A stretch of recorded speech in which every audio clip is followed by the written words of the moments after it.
भाई जो गुरु वचन पे डट गए, कट गए फंद 84 के, कट गए फंद 84 के। ये आदरणीय गरीबदास जी महाराज जी का संक्षिप्त जीवन परिचय लिखा हुआ है इसी भक्ति बोध पुस्तक में, जिसमें तीनों समय की आरतियां हैं। और आदरणीय गरीबदास जी महाराज जी का संक्षिप्त जीवन परिचय लिखते हुए इसमें क्या बताया गया है। महाराज गरीबदास जी का प्राकाट्य यानी कब वो प्रकट हुए, सन 1717 व विक्रमी संवत 1774 को बैसाख उतरते की पूर्णिमा के दिन ब्रह्म मुहूर्त में श्री बलराम जी के घर माता रानी की कोख से गांव छुडानी, जिला झज्जर, प्रांत हरियाणा में हुआ। विक्रमी संवत 1784 में बंदी छोड़ कबीर साहेब कबीर देव ने सतलोक से आकर महाराज जी को दर्शन व दीक्षा दी।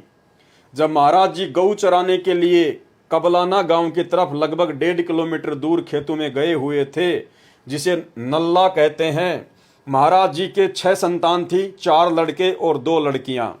आप जी ने विक्रमी संवत 1835 सन 1778 भादवा मास की शुक्ल पक्ष की द्वितीया दूज को सतलोक गमन किया। गांव छुडानी में आप जी के शरीर का अंतिम संस्कार कर दिया गया। उस पर एक यादगार छतरी साहेब बनी हुई है। इसके बाद उसी शरीर में, उसी गरीबदास जी महाराज वाले शरीर में प्रकट होकर वही आयु 61 वर्ष की सहारनपुर उत्तर प्रदेश में 35 वर्ष तक रहे। वहां भी आपके नाम से यादगार छतरी साहेब बनाई हुई है। चिलकाना रोड से कलसिया सड़क निकलती है, उस पर आधा किलोमीटर चलकर बाईं तरफ यादगार बनी हुई है।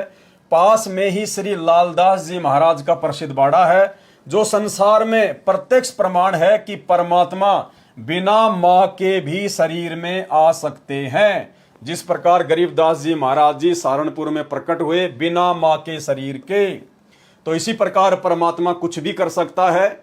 साहिब से सब होत है, बंदे से कुछ नाई, वो राई से पर्वत कर दे, फिर पर्वत से राई। इसलिए अपने गुरुदेव भगवान, अपने कबीर परमात्मा की किसी भी लीला पर भगत को कोई संदेह नहीं होना चाहिए, और भगत ने अपने गुरु के अलावा किसी और को परमात्मा के रूप में स्वीकार नहीं करना चाहिए। अब ये तो आपने पढ़ा आदरणीय गरीबदास जी महाराज जी का संक्षिप्त जीवन परिचय।